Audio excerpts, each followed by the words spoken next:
नमस्कार दोस्तों, मैं जिस साहब का स्वागत करता हूं आपके अपने यूट्यूब चैनल पे। तो दोस्तों, आज की ये वीडियो बहुत ही ख़ास होने वाली है क्योंकि आज हम आपको प्रॉफिट एंड लॉस यानी लाभ और हानि के ऐसे क्वेश्चंस जो कि आगामी एग्ज़ाम की दृष्टि से भी बहुत महत्वपूर्ण हैं और वो सारे क्वेश्चंस जो कि किसी न किसी एग्ज़ाम में पूछे जा चुके हैं, खासकर एसएससी में आए हुए सारे क्वेश्चंस हैं। तो अगर आप चैनल पे पहली बार आए हुए हैं तो चैनल को सब्सक्राइब कीजिए, बेल आइकन को दबा दीजिए, जिससे कि हमारे चैनल पर आने वाली सभी वीडियो की नोटिफिकेशन आपको सबसे पहले मिले। तो चलिए दोस्तों, वीडियो को शुरू करते हैं। सबसे पहला क्वेश्चन आपके सामने कुछ इस तरीके से है। शिवम ने 2 घड़ियाँ खरीदी। पहली घड़ी 12,000 रुपये में, दूसरी घड़ी 20,000 रुपये में। उसने दोनों घड़ियाँ बेची। पहली पर 10% का लाभ प्राप्त हुआ, दूसरी पर 20% की हानि। पर कुल लाभ या हानि क्या है? मतलब इसको सॉल्व करने पे आपको बताना है कि लाभ हुआ कि हानि हुई। यह एसएससी CHSL 20/3/2023 शिफ्ट नंबर 3 में आया हुआ रियल क्वेश्चंस है। अब इसको आप कैसे सॉल्व करेंगे? यहाँ पे जो पहली घड़ी की बात की जा रही है, पहली घड़ी को जो है 12,000 रुपये में ख़रीदा और उस पर 10% का लाभ प्राप्त किया। तो इसका हम 10% निकाल लेते हैं। इसका जब 10% हम निकालेंगे तो हमको यहाँ से मिल जाएगा 1200 रुपये का उसको प्रॉफिट हुआ। और दूसरी जो घड़ी है 20,000 रुपये की है।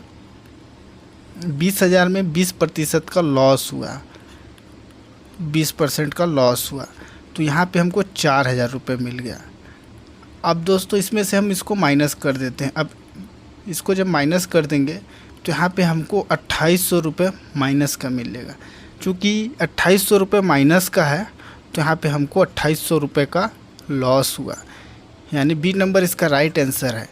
तो आप इसको इस तरीके से सॉल्व कर सकते हैं। सबसे पहले आपको जिसका लाभ बोल रहा है उसका उतना परसेंट निकालिए, फिर जो इसमें जिसका लॉस दिखा रहा है उसका भी उतना परसेंट निकाल के दोनों को डिफरेंट कर दीजिए। अगर प्रॉफिट बोला हुआ होता तो इसमें हमको दोनों को प्लस करना था, लेकिन इसमें लॉस बोला है तो इसको माइनस कर देंगे। तो इस तरीके से इसको सॉल्व कर सकते हैं। तो अगले क्वेश्चन की अब बात करें दोस्तों, तो अगला क्वेश्चन कुछ इस तरीके से। एक वस्तु को 800 रुपये बेचने पर एक व्यक्ति को इसके विक्रय मूल्य पर 20% की हानि होती है, तो क्रय मूल्य पर 25% का लाभ कमाने के लिए उस वस्तु को किस कीमत पर बेचना चाहिए? यह भी एसएससी CGL में आया हुआ क्वेश्चन है। अब दोस्तों, जैसा कि सबको पता है कि अपने आप में कोई भी वस्तु 100% होती है और यहाँ पे बोल क्या रहा है 20% की हानि होती है। तो अगर 800 रुपये जब 80% है तो इसका 100% कितना होगा? तो 800 को ऊपर रखेंगे, 80 को नीचे रख के इंटू में 100 कर देंगे। अब इसको हम काट देते हैं। तो इसको जब हम अगर काटते हैं तो यह 10 बार में 800 डिवाइड हो जाएगा। अब इसमें इंटू कर देंगे तो हमको यहाँ पे 1,000 रुपये मिल जाएगा, यानी 100%, यानी उस प्रोडक्ट की एक्चुअल वैल्यू 1,000 थी जिसको उसने 20% के लॉस पे बेचा। अब दोस्तों, उसको 25% प्रॉफिट पे कमाने के लिए अब इसका 1,000 का हम 25% निकाल देते हैं। तो 1,000 इंटू 25 डिवाइडेड बाई 100, इधर से इसको काट देंगे तो यहाँ पे हमको 250 मिल जाएगा। अब ये 250 को हम 1,000 में प्लस कर देते हैं। जब 1,000 में प्लस कर देंगे तो यहाँ पे 1,250 हमको मिल जाएगा, जो कि इसका राइट आंसर होगा। यानी हम 1,250 रुपये में उस वस्तु को बेचेंगे तो हमको उस पर 25% का लाभ मिलेगा, यानी ऑप्शन नंबर सी इसका राइट आंसर है। तो इस टाइप के क्वेश्चंस आपको हर एग्ज़ाम में देखने को ज़रूर मिल जाएंगे। तो प्रॉफिट एंड लॉस एक ऐसा जो चैप्टर है जिससे क्वेश्चन बनते हैं हर एग्ज़ाम में। उसके बाद अगले क्वेश्चंस की तरफ अब बढ़ते हैं दोस्तों। तो कुछ इस तरीके से अगला क्वेश्चन है जो कि 3 नंबर का क्वेश्चन। राधा एक फ्रिज और एक वॉशिंग मशीन एक साथ खरीदती है जिसका बिल 57,300 रुपये में उसने ख़रीदा। फ्रिज को 15% लाभ और वॉशिंग मशीन को 24% की हानि पर बेचा। दोनों का विक्रय मूल्य समान है। वॉशिंग मशीन का क्रय मूल्य रुपये में क्या है?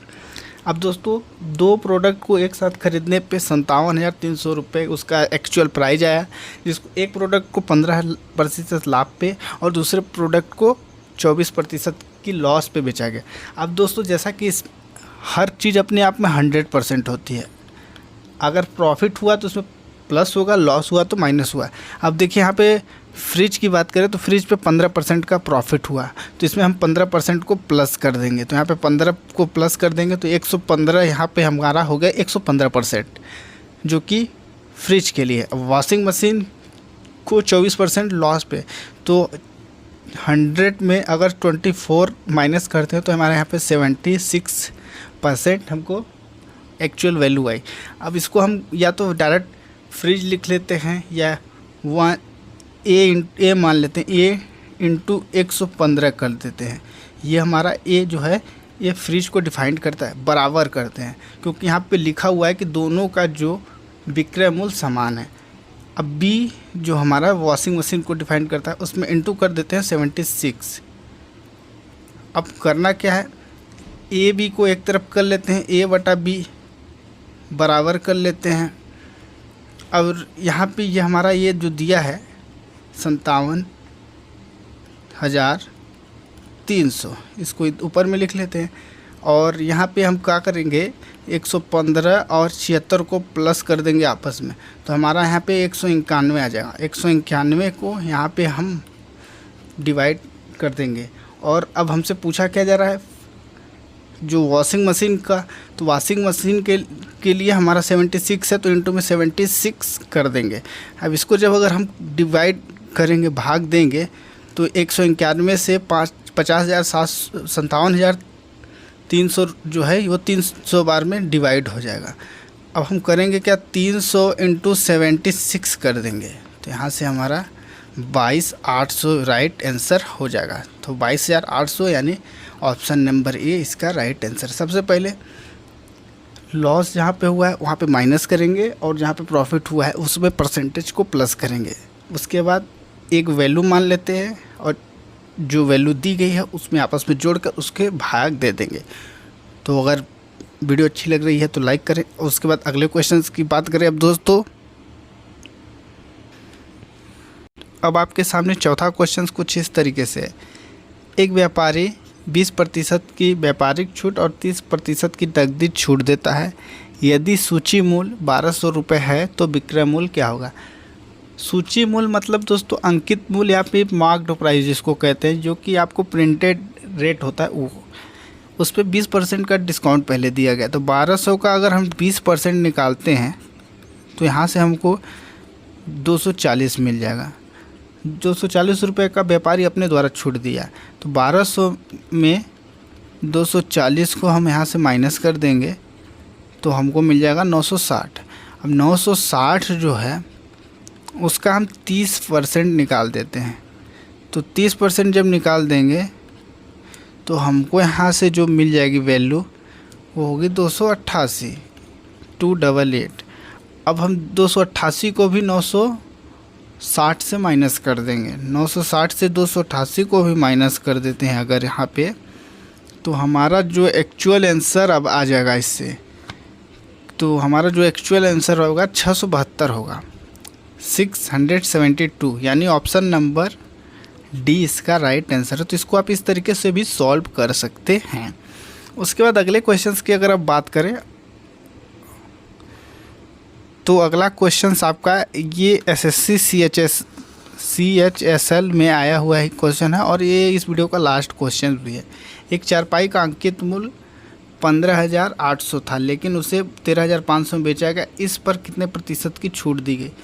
तो ये दोस्तों इस क्वेश्चन में जो एक मिस्टेक है, ये जो है 15,800 ये होगा 15,000 डायरेक्ट यहाँ पे, यानी ये 8 बाय मिस्टेक प्रिंट है, क्योंकि 8 अगर हो जाता है तो जो भी प्रतिशत आएगा वो दशमलव में आने लगेगा। तो अंकित मूल्य 15,000 था और उस पर बेचा उसको गया 13,500 में। तो इसमें हमको अंतर कितने का मिलता है, अंतर यहाँ पे हमको 1500 का मिलता है। 1500 का छूट किस पे दिया जाता है, तो जो 1500 की छूट जो होती है वो अंकित मूल्य पर दी गई। तो 1500 की छूट, अब 100% निकालना है। तो अब आगे क्या होगा,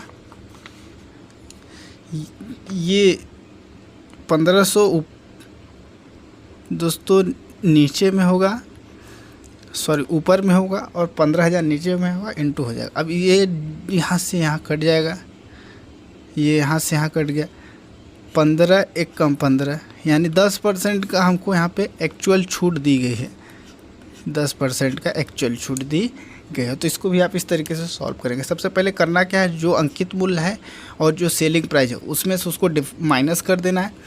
तो जो हमारा एक्चुअल डिफरेंट आएगा, कितने रुपए का छूट हमको मिला और कितने रुपए की छूट, यानी जो 1500 का छूट दिया किस पे गया, 15,000 रुपये, जो उसका 100% करेंगे तो हमको कितने रुपए का छूट मिलेगा, वो प्रतिशत पे मिल जाएगा। तो आई होप आपको ये जो प्रॉफिट एंड लॉस के क्वेश्चंस थे, ये अगर आपको अच्छे से समझ में आए होंगे तो एक लाइक कीजिएगा। चैनल पे पहली बार आए हैं तो चैनल को सब्सक्राइब कीजिएगा इसी तरीके की वीडियो पाने के लिए, और वीडियो को ज़्यादा से ज़्यादा शेयर कीजिए, किसी अन्य व्यक्ति के हेल्प में आ जाए। तो धन्यवाद दोस्तों वीडियो को देखने के लिए।